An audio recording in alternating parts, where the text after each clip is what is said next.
again and welcome to another episode of I Want to Talk About This album. And today, you know what? I think it's been pretty well established on this channel. Longtime viewers may know that I consider Peter Criss's 1978 solo Kiss album to be the worst album ever created in the history of recorded music.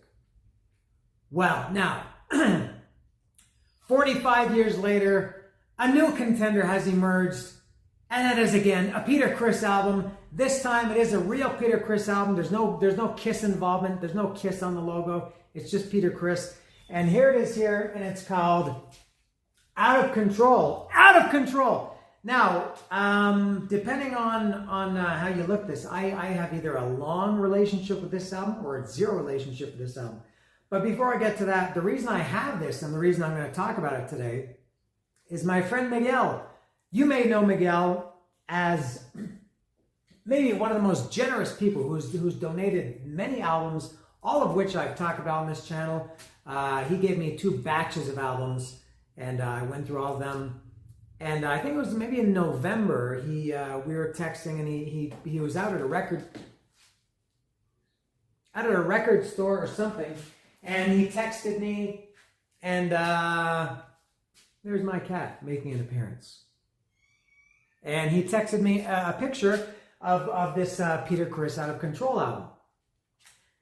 And I think I said, oh, wow, I would have bought that. If I ever came across that in a used record store or anywhere, I thought I would buy that. And then I guess he bought it. Now, I don't know if he bought it for me, but I think he said I was going to buy it. And I said, no, I don't want to, there's no way I was going to pay for that. It was like $30 or something. I said, no. Anyway, then he ended up buying it. And then that got the gears turning in my head. And I thought, maybe I should get this record. And I went on Discogs shortly after, I think a few days later, a week later, something like that. And I started thinking, maybe I should get that record. And I did buy it. That was sometime in December, and I just got it yesterday. So I wanted to do this right away. Now, about my history with this record, and thank you, Miguel. If that record was for me, thank you. But I think you're stuck with it now because I don't need, nor do I want 2 copies of Peter Criss Out of Control. This album fucking sucks. It's really bad. Seriously, it might be really the worse than the 1978 Peter Criss album.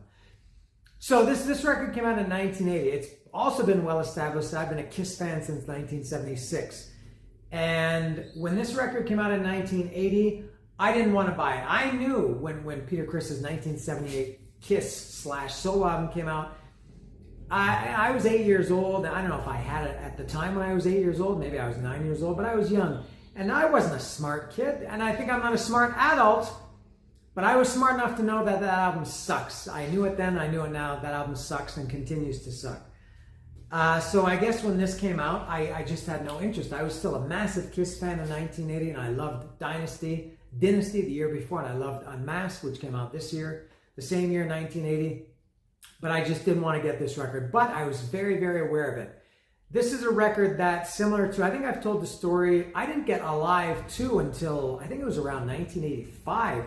That I finally got Alive 2, but man, I saw that record in the record stores all the time when it was new, and just used to go there when I was with my parents on Friday nights, going to I guess it was like a mall. We used to go to the Steinberg grocery store, and I used to go to Knuckles Pharmacy and spend my allowance money on comics, and then used to go to the record store and look at records, and I used to love Kiss Alive.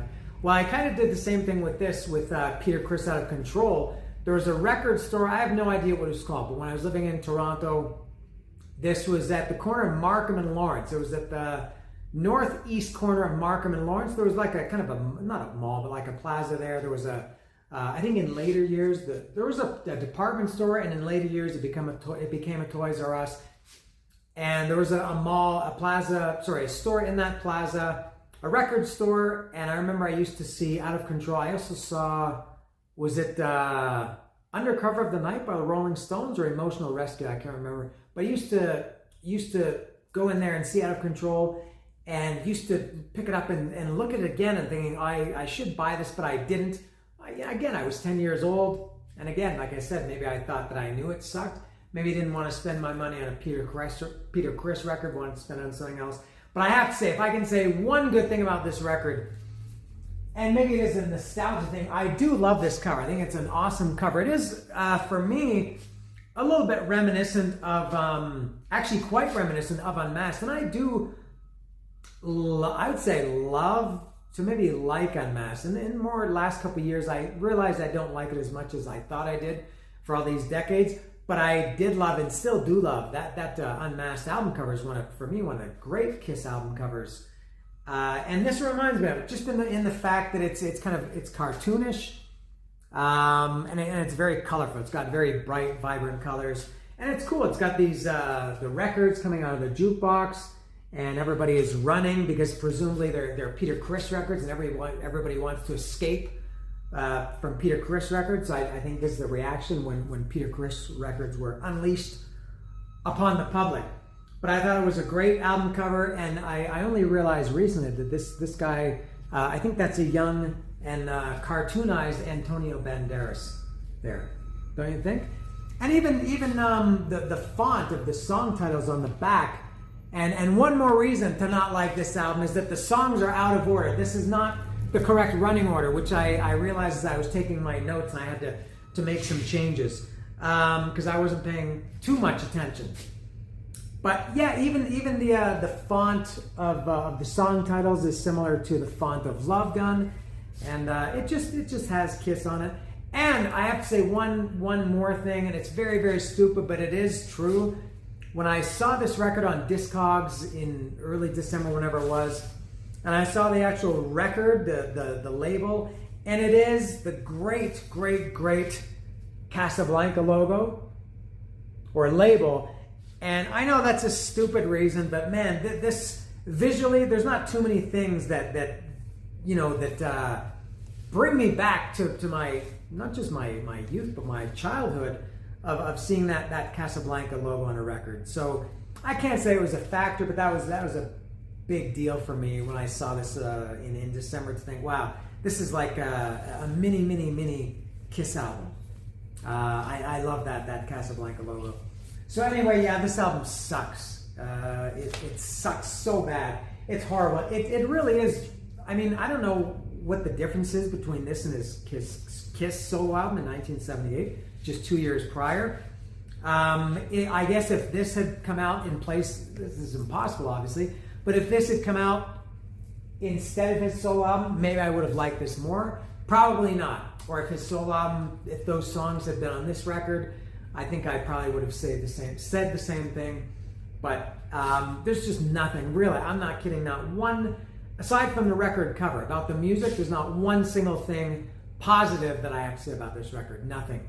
And you know, Peter, a lot of Kiss fans, and remember, I'm a massive Kiss fan, as evidenced by my Kiss t-shirt, my Kiss shorts, my Kiss shoes, my Kiss tattoo, my Kiss watch.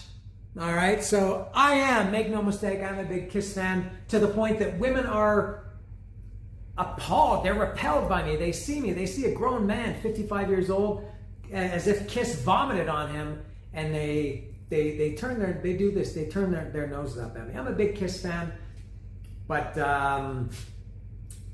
oh yeah, and I was going to say, a lot of Kiss fans, like me, they love Peter Criss's voice. They say, oh, he had the best voice of anybody in Kiss. I wouldn't go that far, but he sang some awesome songs, Getaway, and wow, obviously Black Diamond, Hard Luck Woman, Mainline, Hooligan. I know a lot of people, Kiss fans, don't like Hooligan. I love Hooligan. Baby Driver is one of my least favorite Kiss songs, and there's another Kiss song that Peter Criss sings that will come into play on this record. I'll mention that later. But everybody loves Peter Criss's voice, and you know, because in Kiss, he really belted those songs out. He was singing rock songs, and he was loud, and he was, you know, boisterous, and his voice had a lot of feeling and passion, and it really, you know, suited the music. In this record, and I think on his 1978 record, he doesn't even sound like he's a good singer. Like, he doesn't sound, this sounds really bad, but he doesn't sound like a professional singer. He just sounds like a guy who's just kind of faking it or getting through. There's no passion, no emotion, no nothing in his voice. And the music, it's not as soft as his 1978 solo / Kiss album, but it's very poppy, very 80s, lots of synthesizers, some saxophone. It's just really not good. And I can handle the fact that it's different from Kiss, because Gene's solo album from 1978 is pretty different from Kiss, not as much as Peter's. And that, I would even go so far as to say that's my favorite Kiss album. I like it maybe, possibly even better than Love Gun and Rock and Roll Over and Dress to Kill. I love Gene's solo album, but Peter's sucks, and this one sucks too. So, having said all that, I will go through it now track by track. And I did obviously need notes, and I don't think I mentioned this. I had never heard a note of this, not a single note of this. And when I ordered it from Discogs in December, early December, I downloaded it right away to put on my phone so I could listen to it when I got the record, so I could bring my opinion to all of you Kiss fans and non-Kiss fans alike. But I thought I want to wait until I actually get the record and I'm ready to talk about it, so I can talk about it fresh. So I listened to it today, as I do almost all the time. I listened to it twice. I took it out for a walk when I was on my break from work, exercising, listened to it, and then sat down outside of my balcony and listened to it. Subjected myself to it, suffered through it a second time. God, it was painful listening to this record twice, almost back to back, and it's not good. So I'm going to go through the track by track now. And I'll tell you, there's not one song that I like. There's not one even song that I can say, it's okay. Every song sucks. I don't even know if I can say some suck more than others, because that would indicate that some suck less also. I think they suck pretty much equally. All right? So we will treat them thusly. All right, the first song is called By Myself. Now, the first 2 seconds of this song fucking get off to a horrible start. I think about 2 seconds in the song, there's 3 or 4 notes of an acoustic guitar, and then flute. There's fucking flute. I don't know if it's probably not real flute. It's probably a synthesizer. It was the 80s, so they kind of replicated a lot of the sounds. Sounds like a flute to me. We'll call it a synth flute or a flute synth. And this has got to be the worst opening song ever on any record. I've always kind of maintained that was, and this sounds bad, but Van Halen 2, You're No Good was the opening song. It's not that that's a bad song, but just as an opening song, it's a cover. It's not really energetic. It's not a good introduction to an album. This is much, much worse. Why would they? And it's very ballady, very soft. I don't even know if there are drums on this record. On this song. But this song, By Myself, and I guess lyrically it's about him. Now he's away from Kiss and he's by himself and everything. And this song is like, it reminds me of Peter Criss being the Catman. I will say this song is cat shit. In that, it stinks and you don't want it in your house, but you keep it in your house kind of out of loyalty and respect. So yeah, By Myself is cat shit.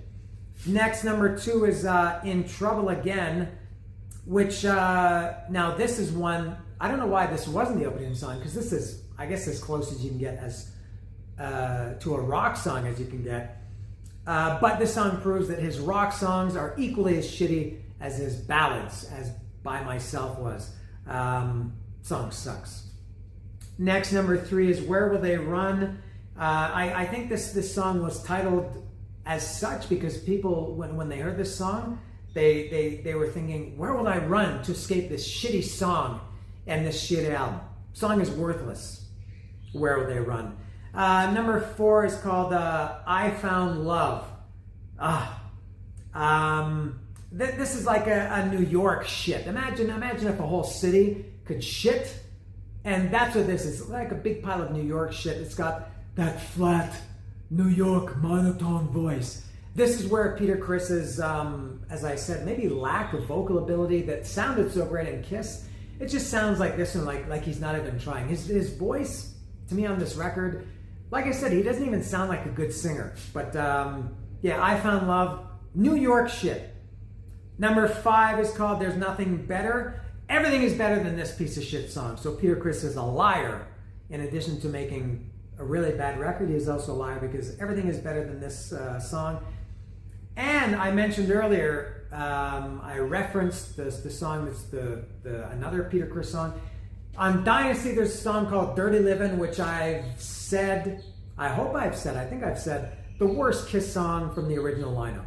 There's not anything that I like least or less than Dirty Livin', and there's nothing better reminding me of that. The introduction, just a little bit, not the whole song, but just when the song first came out, I thought, is this Dirty Livin'? And it made me long for the days of Dirty Livin', and when Peter Criss sang a song like that, I would take Dirty Livin', and remember, that's the worst Kiss original lineup era song ever, I think.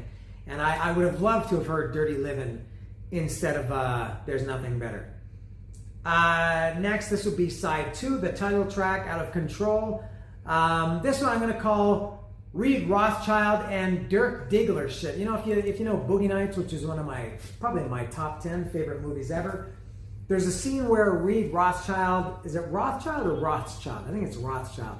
He and Dirk Diggler, Reed is John C. Reilly and Dirk Diggler is Mark Wahlberg. Yeah, Mark Wahlberg. And, you know, they're recording music, this song, You Got the Touch. And they're in the studio. And it's very funny. You can see that they don't have any talent, but they're very impressed with themselves. They think they're rock stars. That's how I imagine Peter Criss, sadly, recording this song or this album. He's like a Dirk Diggler, Reed Rothschild. So that's a big, it's not Boogie Nights shit, because that's a great song. Not a great song, not a great album. It's a great movie is what it is. It's a film. And yeah, that song is garbage. It's Reed Rothschild / Dirk Diggler shit. Next, the song is called Words. That's it, just words. And there are no words to describe how much the song sucks. It's really bad. I will call this one cyborg shit. Or maybe Transformers shit. Imagine if a cyborg could take a shit. Or if Transformers could take a shit.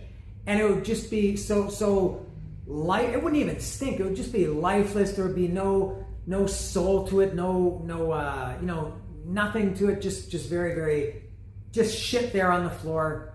That's what this song is. It is cyborg shit. Words. Next is number 8, You Better Run. This almost sounds good. Almost. This gave me a little bit of a Love Me Two Times Roadhouse Blues vibe. Both songs by The Doors. Kind of a bluesy song. I don't like it at all. I like The Doors. Actually, to some extent, I would say I love The Doors. Just because the song briefly reminded me of 2 Doors songs does not mean that I like it, because I clearly don't like You Better Run. And I'm going to say this one is, this is Donald Trump shit. Imagine Donald Trump. You know, he's orange. He's probably sweaty. His shit must really stink, I think probably more than most people's. And also, you know, you're just... Speaking of shit on this album, by this point we're 8 songs in, and you're just kind of tired. Again, going back to the Donald Trump shit. It's 8 songs in, just like 8 years in at this point. It not only stinks, you're just tired of this shit. And you've lost all hope in shit. So that's You Better Run. Next is number 9, My Life. When I listened to the song, I was thinking, I wish my life would end, because I have to listen to this shitty Peter Criss song twice. It's again, by this point, I can't say it was worse. I guess I was maybe numb to it. I will call this one Burj Khalifa shit. You know, the Burj Khalifa is the tallest building in the world. It's in Dubai, UAE, and it's the tallest building in the world. And imagine if a building could shit, especially the tallest building in the world. Think of how massive that shit would be. It would be the size of a house. That's what My Life. That's what kind of shit this is. It's Burj Khalifa shit. And then mercifully, the last song is number 10. It's called Feel Like Letting Go. I'll do a call back to the Burj Khalifa. This song, Feel Like Letting Go, it makes me want to go up to the top of the Burj Khalifa with this record and feel like letting go of it and watching it descend down to the concrete and shatter. That's what I think about Feel Like Letting Go. It was very unpleasant listening to this record. Talking about it was much more fun and much more entertaining than listening to it. But oh my God, it's amazing to think that, a band that I like so much, Kiss, and somebody associated with that band, especially closely associated, you know, their original member, and sang such great songs. It's amazing that he could produce such garbage as Out of Control. Not to be forgotten. I think I'll always reference the 1978 solo album as being the worst album ever created in the history of recorded music, just because it's kind of set in stone. It'll be hard to go to this, but I think I have to say that maybe this is even worse than that. Maybe just because it's missing the Kiss logo and the Kiss makeup and everything. But it's a truly awful album. It's so bad that I can't imagine anybody would like it. Only a Kiss fan, first of all, would buy this. Nobody would ever listen to this and go, oh, who is this? I want to buy it. I like this record. Nobody in 1980, nobody in 2025. It's only Kiss fans. And I think even Kiss fans, Mike Pratt, please tell me that you don't like this album, Mike Pratt. Although maybe I would be more disappointed if you didn't like it than if you did like it. But I dare anybody, Kiss fans or not, to say anything more than I can handle it. There's really nothing good you can say about this record. And from what I've heard, All For One is the name of his record, and he had several other solo albums. I haven't heard a note of any of them. This is the first time I've heard any Peter Criss song except for the 1978 album, and I did not like it. But there it is. Oh my God, it's Peter Criss, and he is out of control.